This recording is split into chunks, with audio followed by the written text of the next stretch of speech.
Welcome back to session 11 of the Referral Mastery course.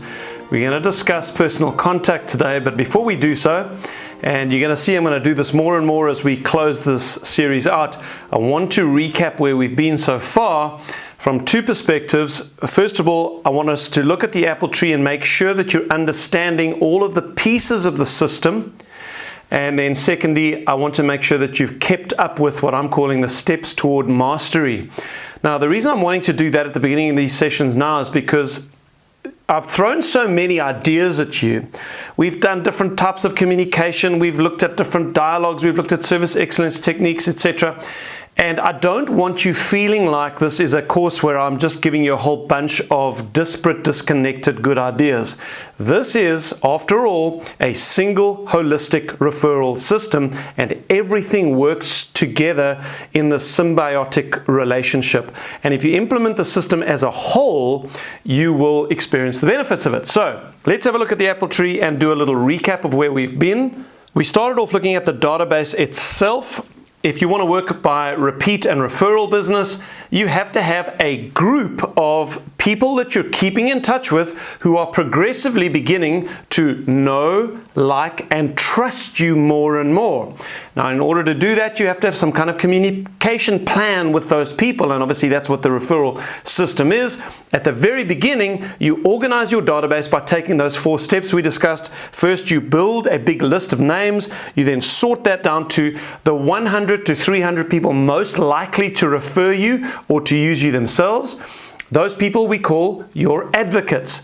Everybody else on the list, unless you delete them, is going to make up your B list. They just get your email newsletter every month. Then, once you've sorted the database, you capture it onto some kind of contact management system or CRM system, and then you take that all-important first contact step, which is to phone through your list of advocates and prime them using the database primer dialogue. And that was under the dialogues heading, the first dialogue we looked at together, the database primer.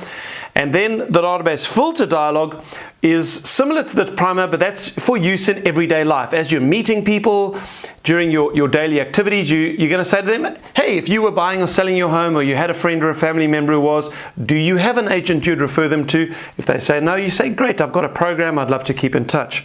So that's the first 2 dialogues. We then looked at written communication techniques, and there are a couple of tools I put into the toolbox there. The first was handwritten notes, and I really hope that you are getting into the daily discipline and routine of using handwritten notes in your business. I promise you it will be the most powerful tool in the whole system if you do it regularly. We then looked at items of value. And of course, you can use ChatGPT to help you draft your item of value every month. And we said you're going to send a hard copy together with a covering letter to your advocates every month.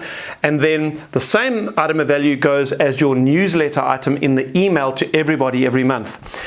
Then, when you launch your program, initially, you are going to send it with one of 2 covering letters, either the intro letter, the introduction letter, or the guilt pledge letter. You're either going to plead guilty for not having kept in touch as you should have, or if that is not necessary, you're just going to send the normal introduction letter. And then from then onwards, every month, your item of value will just go with a standard covering letter. We then looked at referral rewards, or how to respond to referrals. We talked about rewarding people immediately with a handwritten note and together with some kind of voucher or gift card so that you can mail it. We also talked about how to get Mr. Jones, if he does give you a referral to Mrs. Edwards, how to get him to speak to Mrs. Edwards so that she's expecting your call when you give her a call. And we looked at a dialogue for that, which we called the lead warmer dialogue. That then draws my attention to the dialogue section. The 2 dialogues I haven't mentioned, the one was the harvester. That's the one you're going to use on every single phone call you make. I'm going to mention that today because we're going to look at phone calls. And then the client duplicator dialogue. And one of your goals or steps toward mastery over the last 2 weeks has to be to role play the harvester and the client duplicator dialogue and to use them with your clients. Have you done so? And how's it going? If you've got a little testimonial or something of that nature, I'd love to see it below the video. Put a link, put a comment in below the video. Okay, so that's where we are so far. We did look at service excellence, and I gave you access to the little book on that. And this now leads us to the other side of the apple tree diagram, the rainfall, which corresponds to personal contact. I've said to you that you can't just send people stuff, written communication. You have to follow that up with personal contact. And we're going to look at the different options over the next couple of sessions. Today we're going to look at phone calls and Pop-Bys. Now, as you look at that apple tree, it's quite a lot. Yes, we've done a lot, but I want to make a point to you which is going to become clearer and clearer now as we finish the program. Again, this is not just a bunch of good ideas. It's a holistic system, and in fact, what we're going to get into today is how often you need to do each of these pieces and in what order. Is there a proven communication cycle that you can follow with each of your advocates that we know produces results? And yes, there is. And so you may be left scratching your head at this point. Okay, I need to use handwritten notes, I need to set items of value, but how often do I do these things, and with what regularity, and who gets what? And well, we're going to start bringing it all together as a holistic system in today's session, and we will continue that over the last few sessions of the course. Okay, first thing I want you to seriously consider is this statistic that you will have 7 times greater results if you follow up your written communication with personal contact. Just get that in your head. What that means is if you've got one agent on this side who just sends out 300 items of value, mails them out to their advocates, emails it as well, and then sits and waits for the phone to ring, versus an agent over here who sends out 300 items of value, sends the email, but then for the rest of the month, every day has got a daily discipline of X number of phone calls per day and just starts phoning through the advocates. This person is going to get 7 times the number of referrals that this person will. That is staggering. Take your income, times it by 7. If you could find a way to increase your income 700%, wouldn't you do it? Well, this is it. You've got to follow up with personal contact. Obviously, this is the difficult part of it, because this is really the time-consuming part, and this is the part that can be emotionally quite difficult. If you're like me or a bit of an introvert and picking up the phone is hard work, this is a discipline, but it is worth doing. So get on the phone, get out and see people face to face, and that's of course what we're going to discuss today. Personal contact is like a catalyst in a chemical reaction. It initiates the flow of referrals.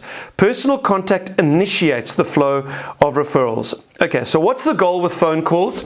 Here's the goal, and as you see, once I give you the number here, you're going to start to begin to work out, based on how many advocates you have, how many phone calls you need to be making per week and per day if you do it on a daily basis. Okay, so here's the goal. Try to call through your entire advocate list every 12 weeks. If you've got 100 advocates and you need to call through all 100 every 12 weeks, how many phone calls is that per week? Well, 100 divided by 12 is about 8. So you need to make, if you've got 100 advocates, 8 phone calls per week to advocates. Is that overwhelming? If you do it 4 days a week, that's 2 calls a day. And as I'm going to say to you now, keep the phone calls short. The phone calls can be 2 minutes, 3 minutes. It's not overwhelming, is it? When you look at the system in a sober light, it's like, no, that's not too bad. Here's where the secret is. It's keeping that up. Week after week after week after week after week after week, month after month after month after month, and on every phone call having the discipline to say, oh, by the way, Mr. Jones, if you know anyone thinking of buying or selling their home, I'd appreciate. So you use the harvester dialogue and all the phone calls. It's the little tweaks and the consistency over time that makes this system work so well. Okay, here are some tips for your phone calls. Number 1, keep it brief and maintain the focus on them. Consult notes from previous personal contact to help you do this. I'm going to make this point just below this, but you need to be keeping notes on all of your conversations with your advocates.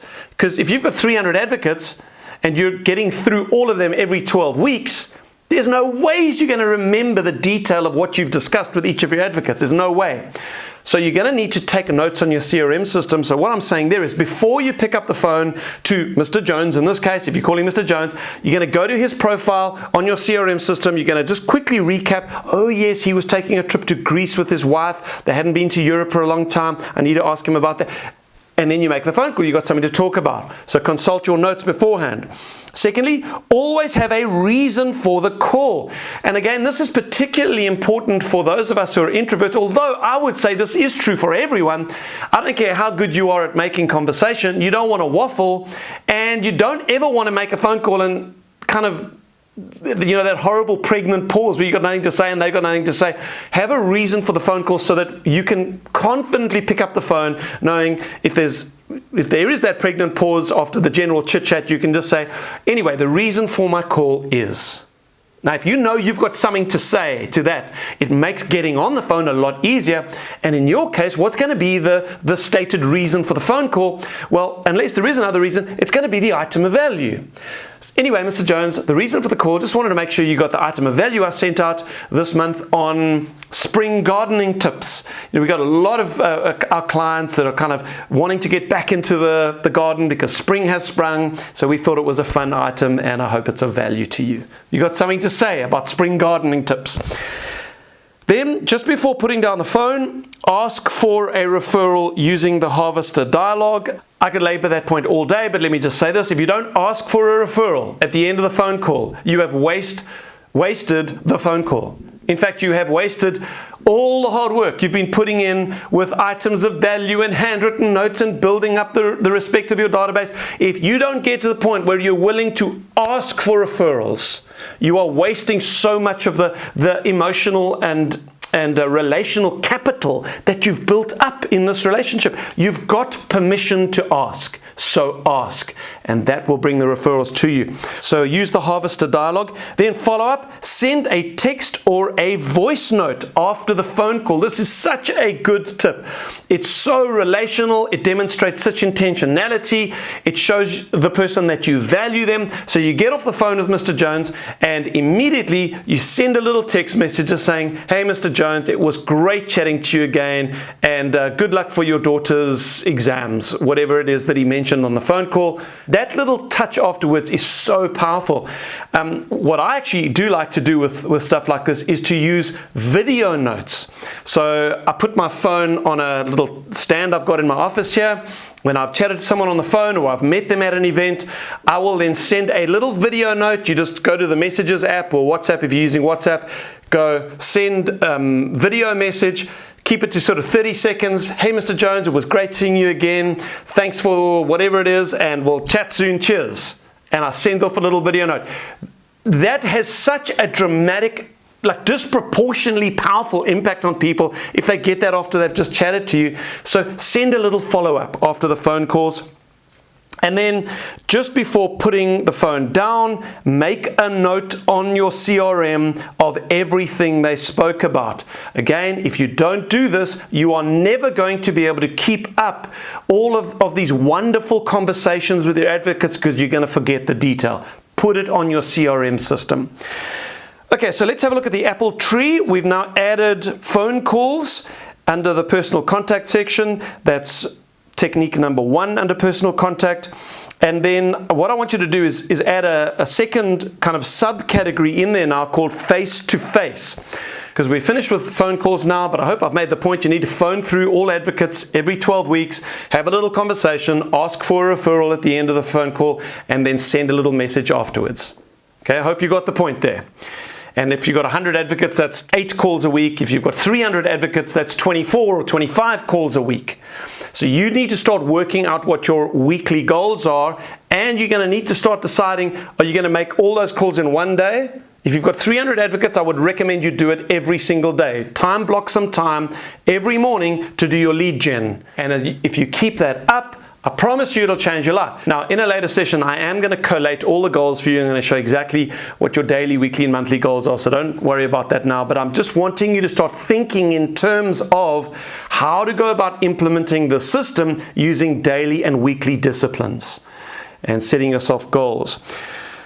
Right, what I want you to do is put in another heading there, face-to-face, because we're going to discuss 3 ways to follow up your items of value with face-to-face contact as opposed to telephonic contact, because you have to do both. So 3 ways. It's important that you get face-to-face with your advocates every 12 weeks. Now, stop. You need to be thinking, okay, how does this work? I'm needing to phone through my advocates every 12 weeks. But now, Stephen's also saying I need to have face-to-face contact with every advocate every 12 weeks. So yes, true. What's going to happen is, in every 12-week block, what I want you to do is begin building your business in 12-week blocks. Forget about everything else that's coming after that, except maybe a client party that you're planning for the end of the year. Everything else is not important. You build your business in 12-week blocks. And in that 12-week block, you're going to send 3 items of value out.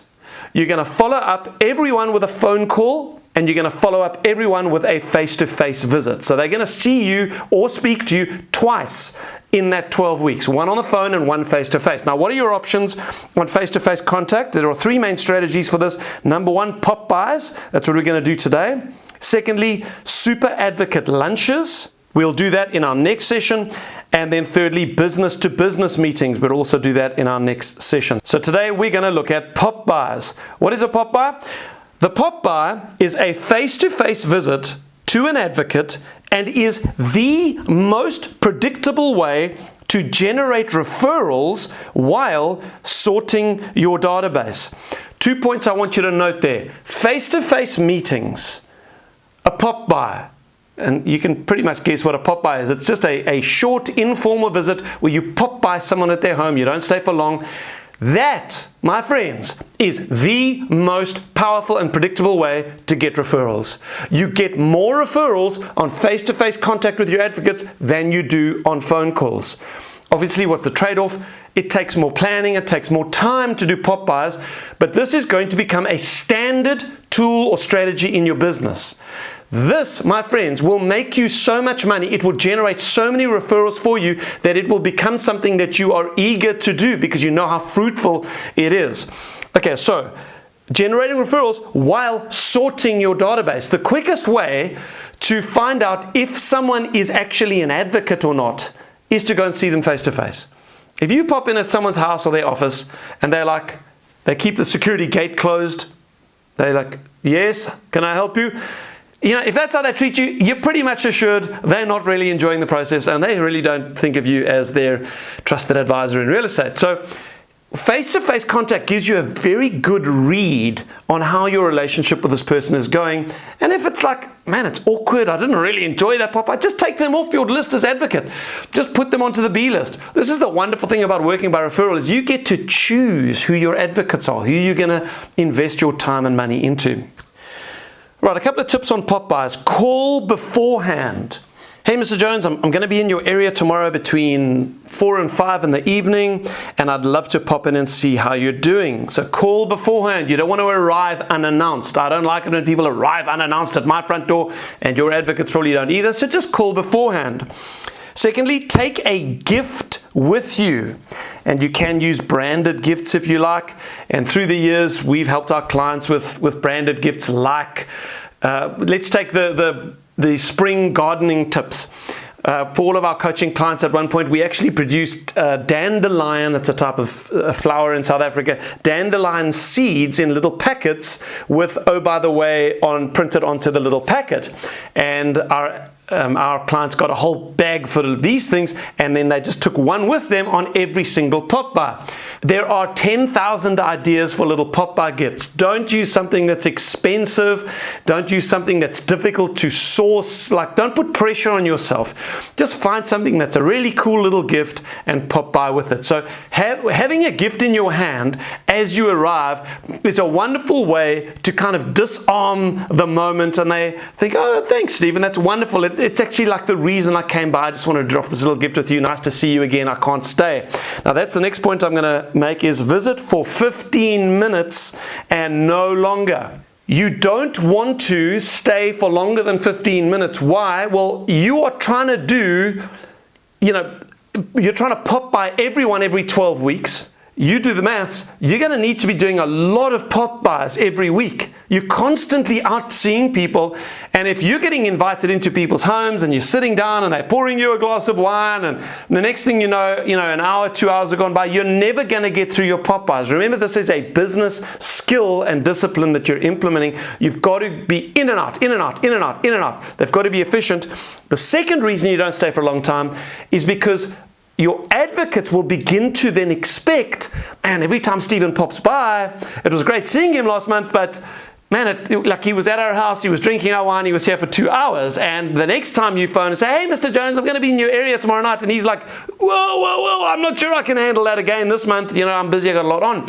You don't want to position a Pop-By in your advocate's mind as something that takes a long time. You want them to get to know when Stephen pops by, it is literally a couple of minutes, he's in and out. Then they won't resist it in the future. Okay, I hope you heard that. Then the next little statement in your workbook says, stay. I'll never forget, I was in a conference once. Stay what the whole time, and someone shouted out from the back, sober. And I thought, okay, that's a good place to start. Stay sober the whole time, yes, okay. But what I mean here is stay standing the whole time. The moment you sit down, you're in for longer than 15 minutes.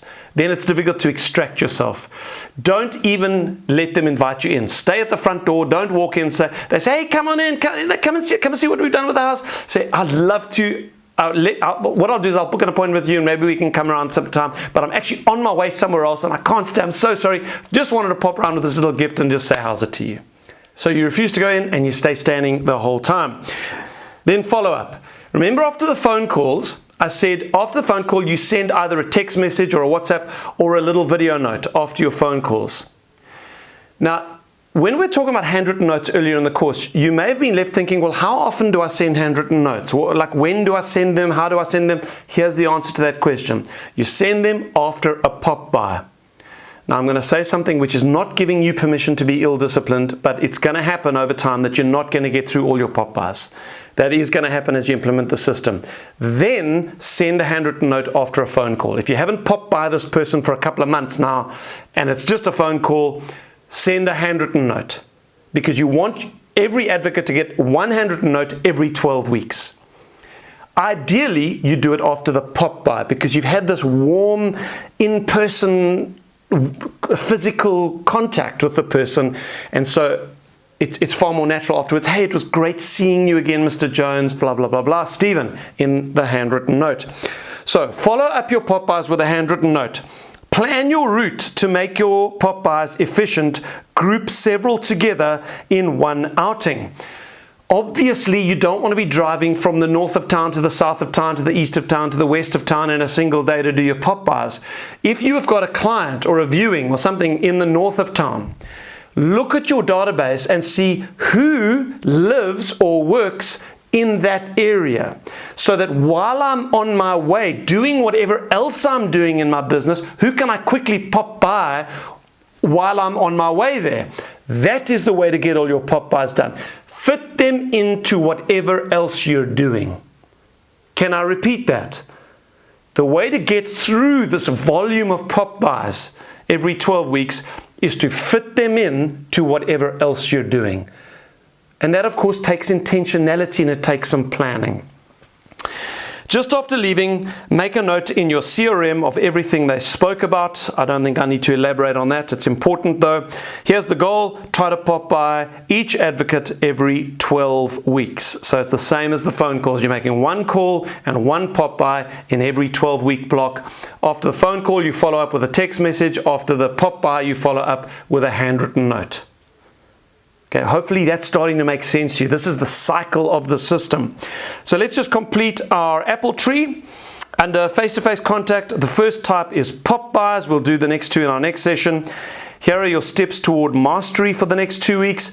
Send your next item of value and your next email newsletter. The chances are you've been doing this course for so long now that if you did send out your first item of value when I told you to, and you sent out your newsletter, that you haven't done it for a while. So if that's the case, you need to send out your next item of value in the next 2 weeks, and then send out your next newsletter. Number two, based on the number of advocates you have, calculate how many phone calls, personal notes, and Pop-Bys you need to do in every 12-week cycle, and then calculate your weekly goals. So if you've got 100, let's just take a round number. If you've got 100 advocates, it's 8 phone calls a week, 8 Pop-Bys a week, and 8 personal notes per week. And then you can break that down into daily goals, and I do recommend you do this daily, and then begin achieving your weekly goals.